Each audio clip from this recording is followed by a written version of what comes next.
रुखड़ बाबा तोर शरण मां आके माथे नवावत करी दे कृपा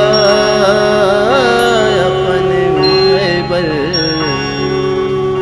महिमाला तोर गावत हूँ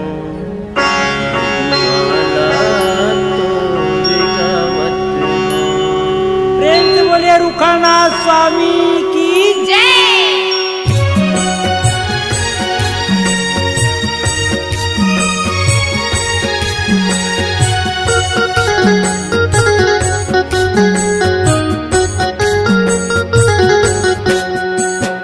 तोर चरण ल छोड़ के रुखड़नाथ औ कहाँ मैं जाऊं।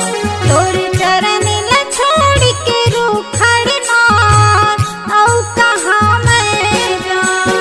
तोर चरण ल छोड़ के रुखड़नाथ औ कहाँ मैं जाऊं।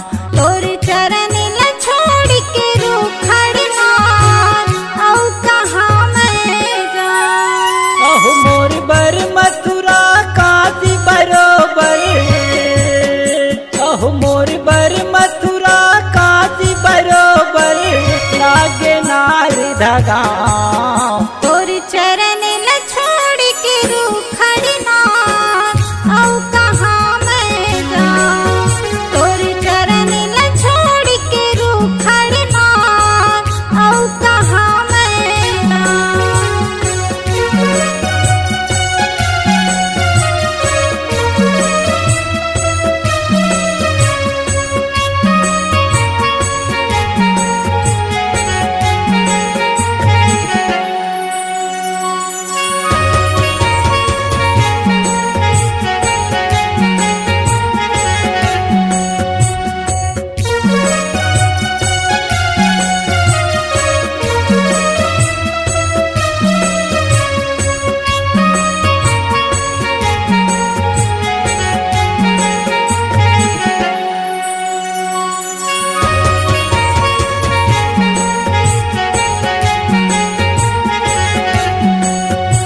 अहो कैसन कैसन लीला रचाथे भोला डमरूधारी गा।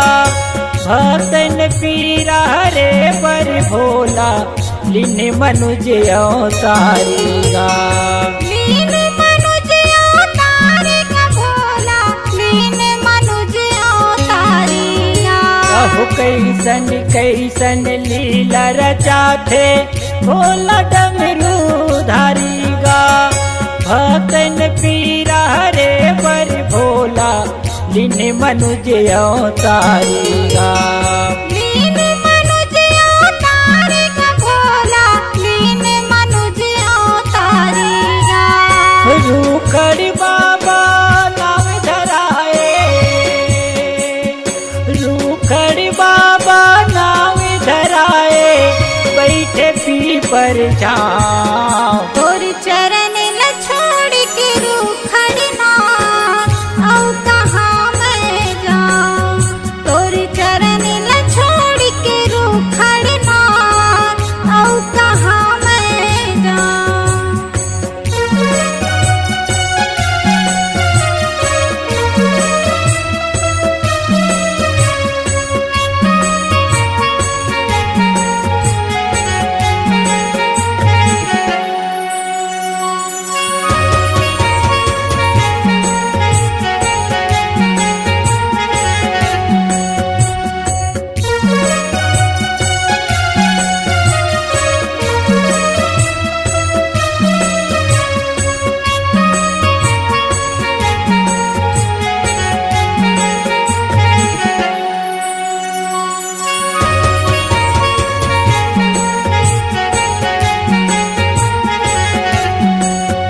अहो दिन दुखियारी दुनिया भर के आथे तोर दुआरी गा।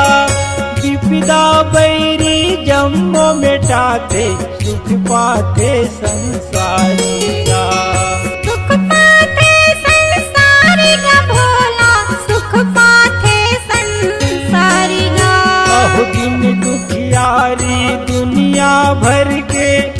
माथे तोरी दुआरी गा, विपदा बैरी जम्मो मिटाते, सुख पाते संसारी गा।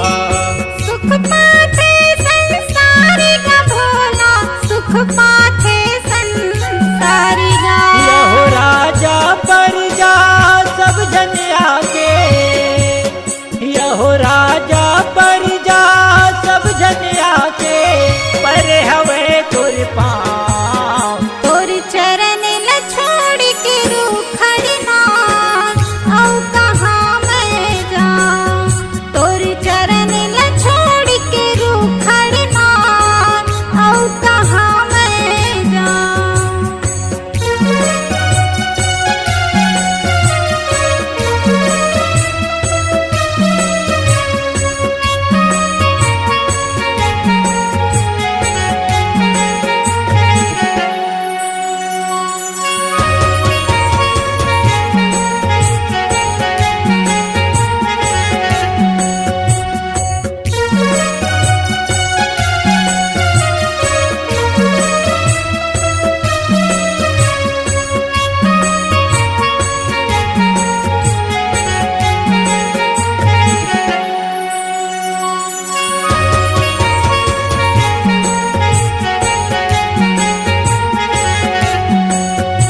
अहो मन्ना भगत तोर सेवा करथे, सुने वो कर गोहारी गा।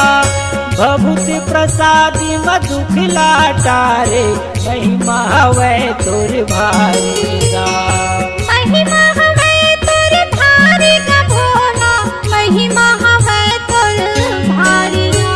अहो मन्ना भगत तोर सेवा करथे, सुने वो कर गोहारी गा। भभूत प्रसादी मधुख लाटारे, महिमा हवे तोर भारी गा। महिमा हवे तोर भारी गा भोला, महिमा हवे तोर भारी गा। रहो बहती दरिया तोर जस गा के, बहती दरिया तोर जस गा के, लेवत है तोर नाम। तोर चरण ल छोड़ के रूखड़ना, औ कहाँ मैं जाऊँ।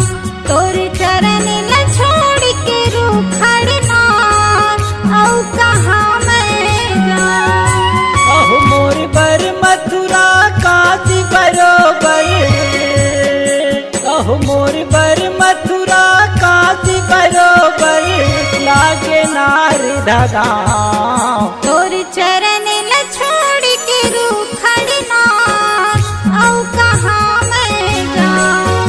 तोर चरण ल छोड़ के रूखड़ना, औ कहाँ मैं जाऊँ। तोर चरण ल छोड़ के रूखड़ना, औ कहाँ मैं जाऊँ। तोर चरण ल छोड़ के रूखड़ना, औ कहाँ मैं जाऊँ। प्रेम से बोलिए रुखाना स्वामी की जय। छत्तीसगढ़ी गाना सुनने के लिए हमारे YouTube चैनल को सब्सक्राइब करें और नए नए अपडेट पाने के लिए बेल आइकॉन को प्रेस करें।